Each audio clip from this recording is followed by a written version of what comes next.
नमाज तो केवल एक बहाना है, मुसलमान निशाना। जैसे पहले 1982 और 1980 के दशक में सिख टारगेट हुआ, कभी खालिस्तानी बना, कभी आतंकवाद, जो भी बना। उसके बाद इस समय मुसलमान टारगेट है कि ये जो रास्ता आरएसएस ने चुना है, ये रास्ता बहुत ख़तरनाक है। इस रास्ते से ओवैसी का पैदा होंगे, इस रास्ते से और कई चीज़ें पैदा होंगी जो देश के लिए खतरा साबित हो। ये हिंदुओं को बताना पड़ेगा कि जिस औरंगज़ेब का सेनापति हिंदू था, रेवेन्यू मिनिस्टर सारे हिंदू थे, सारी उच्च पदों पर हिंदू ही बैठे थे, हिंदू ही ज्यादती करते थे अपने नीचे के लोगों पर, तो कहाँ उसका, अगर ये था तो राजा जयसिंह को मुस्लिम बन जाना चाहिए था। तो ये इशू ही गलत है, इतिहास को बिल्कुल गलत तरीके से गलत परिप्रेक्ष्य में पेश किया। आज ज़रूरत है हमें एक होने की, तभी आप अंग्रेज़ हुकूमत से निजात पा सकते हैं। अगर ये पंक्ति हमें समझ में आ जाए तो हमारा ये मसला ही हल हो जाए। यहीं से आज़ादी की मूवमेंट खड़ी हो गई। अगर 1919 ना हुआ होता, आज़ादी मूवमेंट खड़ी नहीं होनी थी। हमारे साथ दया सिंह जी हैं, गुरुद्वारा जो बहुत सुर्खियों में अभी आया था पिछले 2 हफ्ते पहले, जहां पर गुरुद्वारे ने अपनी तरफ से मुसलमानों को ये ऑफ़र किया था कि हमारी बेसमेंट में आकर के आप नमाज अदा कीजिए। लेकिन ऑफ़र करने के बाद कहीं ना कहीं उसको लेकर विवाद हो गया और हिंदूवादी संगठनों ने ये कहा कि हम उस वक्त आकर के यहाँ पर कीर्तन करेंगे और उसके बाद नमाज जुम्मा वहाँ पर अदा नहीं की जा सकी। क्या कहना चाहेंगे? आपने ऑफ़र किया, लेकिन उसके बाद हिंदूवादी संगठन, कुछ लोग माहौल ख़राब करना चाहते हैं और उसके बाद कहीं ना कहीं आप लोगों को भी हाथ खींचना पड़ा। नहीं, ऐसा था कि हमने नमाज अदा करने के लिए कमेटी ने उनको इजाज़त दी जी। उसके बाद उस दिन गुरु नानक का पर्व था 19 नवंबर को, क्योंकि गुरु नानक का पर्व था तो वहाँ रश था। ठीक है कि कुछ हिंदू संगठन आए, उन्होंने प्ले कार्ड वगैरह रखे और उन्होंने बाहर, गुरुद्वारे के अंदर नहीं, गुरुद्वारे से बाहर उन्होंने आकर कुछ नारे नूरे लगाए, पर उसमें गुरुद्वारे का कोई ऐसा नहीं था कि गुरुद्वारे में ने इसलिए समझ लिया कि ये हालात ख़राब है, ऐसा कुछ नहीं था, ना ही किसी ने ऐसी हरकत की।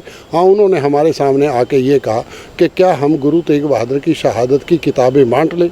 हमने कहा वो किताबें आप बांट लें, हमें बांटने में कोई तकलीफ़ नहीं है। ये तो मुस्लिम समाज ने ही हमें ये कहा, क्योंकि आज गुरुपर्व है, वहाँ रश होगा, इसलिए आज हम नमाज गुरुद्वारा में अदा नहीं करेंगे। उससे अगले हफ्ते भी नहीं अदा की गई, इसलिए नहीं अदा हुई कि उसके बाद उनका कोई प्रस्ताव, हमने उसी दिन प्रेस को कह दिया था कि जब प्रेस ने मेरे से पूछा कि क्या अगले हफ्ते में नमाज अदा होगी, हमने कहा कि अगर कोई प्रस्ताव मुस्लिम समाज की तरफ से आएगा तो ये प्रेरोगेटिव कमेटी का है, और अगर अब हम दे सकते हैं इजाज़त तो फिर भी इजाज़त दे सकते हैं। जब अकाल तख्त पर इजाज़त दी जा सकती है, जब सब जगह इजाज़त दी जा सकती है, तो गुरुद्वारे में ऐसा कोई समस्या नहीं है कि वो नमाज अदा ना। आपने कहा किताब बांटने की बात कही, गुरु तेग बहादुर पर उनकी किस तरह से शहादत हुई उसको लेकर कुछ उसमें दिखाया गया। अभी आपने स्पीच में भी एक बात कही कि हिस्ट्री को बदला जा रहा है, औरंगज़ेब को जिस तरह से पेश किया जा रहा है वो ठीक नहीं है, तो क्या कहना चाहते? हमारा ये कहना है कि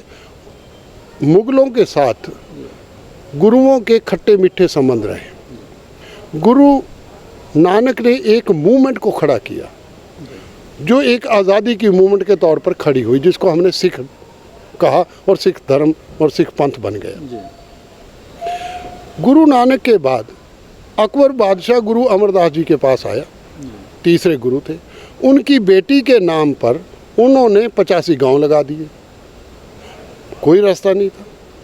गुरु हरगोबिंद साहब, जिसको जहांगीर ने अकाल तख्त के और उनके चक्कर में उनको अरेस्ट करवाया, क्योंकि जहांगीर ने ये कहा कि मैं बादशाह हूँ और कोई भी शस्त्र नहीं धारण कर सकता, कोई निशान नहीं झुला सकता, कोई शाही काम नहीं कर सकता। तो गुरु हरगोबिंद ने कहा कि अगर तू ये कहता है तो मैं अकाल तख्त की सिर्जना कर रहा हूँ। तू कहता है कि शस्त्र धारण, तू एक कहता है मैं 2 धारण करूँगा, तू कहता है कलगी नहीं लगा सकता, मैं कलगी लगाऊंगा। तो वो पहला सत्याग्रह था हिंदुस्तान में जो गुरु हरगोबिंद साहब ने, छठे गुरु ने किया, और उनको वो अरेस्ट किया गया, ग्वालियर के किले में रहे। उसके बाद 40 दिन भी वो ग्वालियर के किले में उनको ना रख सके। इवन हरमंदिर साहब को ही देखें तो हरमंदिर साहब की नींव भी साईं मियां मीर जो शाही पीर थे उन्हीं से रखवाई गई। तो ऐसा संबंध नहीं था गुरुओं के कि कहीं विरोध भी था और कहीं उनके साथ भी थे। तो औरंगजेब को जिस तरह से विलन के तौर पर पेश किया जाता है और उसकी मिसाल बार बार दी जाती है कि ये हिंदुओं को बताना पड़ेगा कि जिस औरंगजेब का सेनापति हिंदू था, रेवेन्यू मिनिस्टर सारे हिंदू थे, सारी उच्च पदों पर हिंदू ही बैठे थे, हिंदू ही ज्यादती करते थे अपने नीचे के लोगों पर, तो कहाँ उसका, अगर ये था तो राजा जयसिंह को मुस्लिम बन जाना चाहिए था, सारे रेवेन्यू मिनिस्टर को मुस्लिम बन जाना चाहिए, तो ऐसी बात नहीं हुई थी। तो ये इशू ही गलत है, इतिहास को बिल्कुल गलत तरीके से गलत परिप्रेक्ष्य में पेश किया जाता है।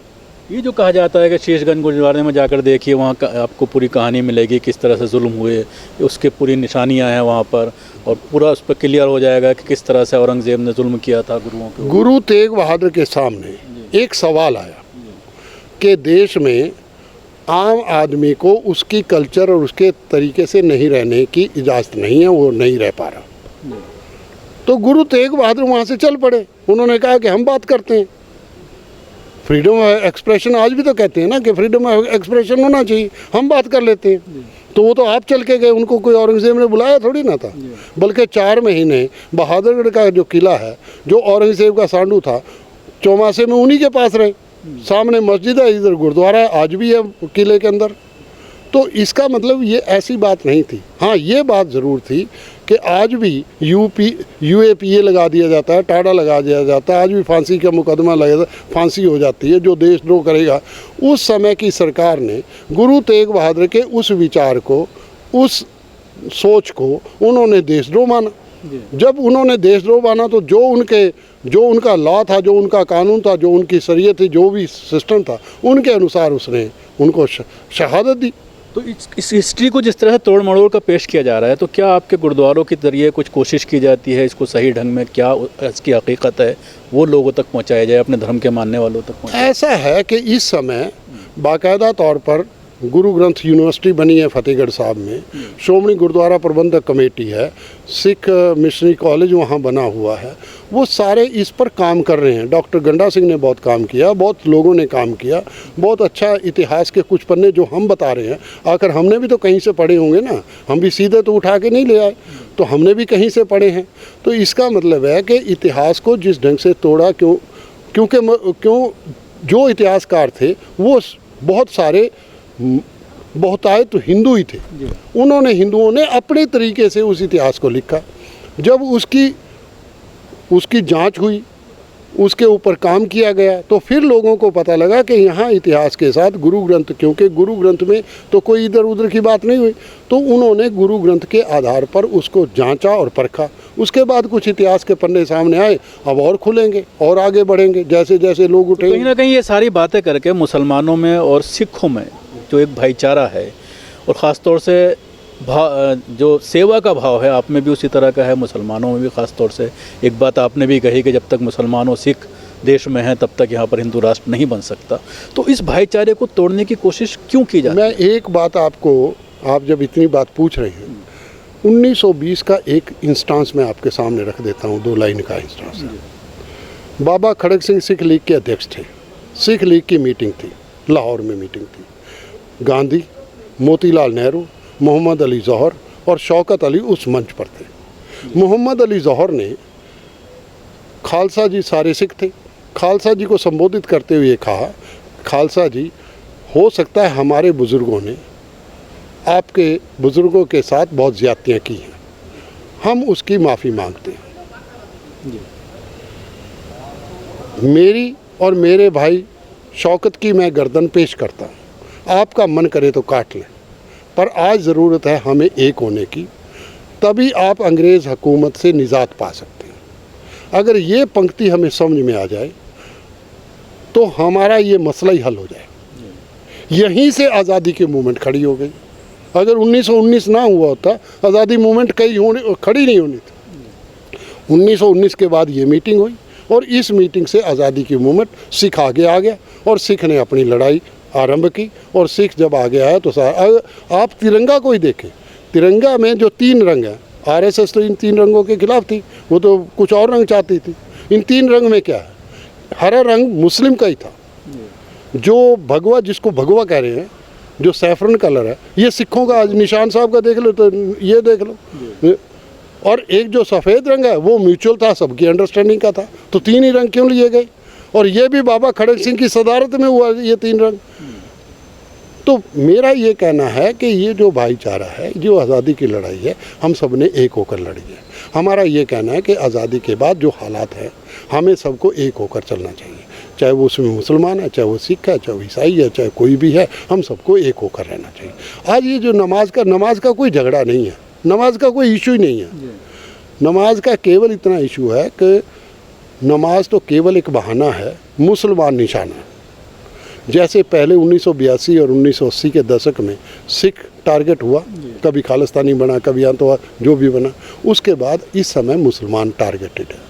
अब मुसलमान टारगेटेड तो कैसे टारगेट किया जाए? कुछ लोग इकट्ठे होंगे, झगड़ा कर देंगे कुछ लोग। अगर हिंदू आज सेकुलर है तो हिंदू का फ़र्ज़ नहीं बनता है कि कुछ 15-20 आदमी अगर जाए तो तुम सारे इकट्ठे आ जाओ, उनको कह दो यार ये तुम क्या करने लगे हो, हटा दो उनको।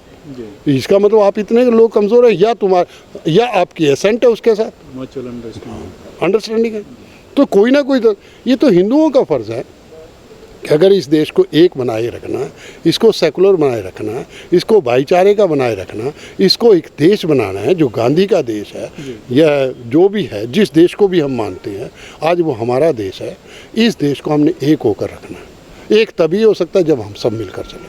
हर एक की हिस्सेदारी, हर एक का कंट्रीब्यूशन है, किसी का थोड़ा होगा, किसी का ज़्यादा होगा। अभी आपने किसान आंदोलन देखा, किसान सिख आए थे, बाहर खड़े हो गए, मुजफ्फरनगर से मुसलमान आ गए जिनको 2013 में बड़ी बुरी तरह पीटा। वही जाट जो पीटने वाले थे, वही जाट ही से यहाँ आ गए। नतीजा क्या हुआ? एक सेकुलर भारत नज़र आने लग गया वहाँ आपके सामने। तीनों कानून वापस लेने पड़ गए।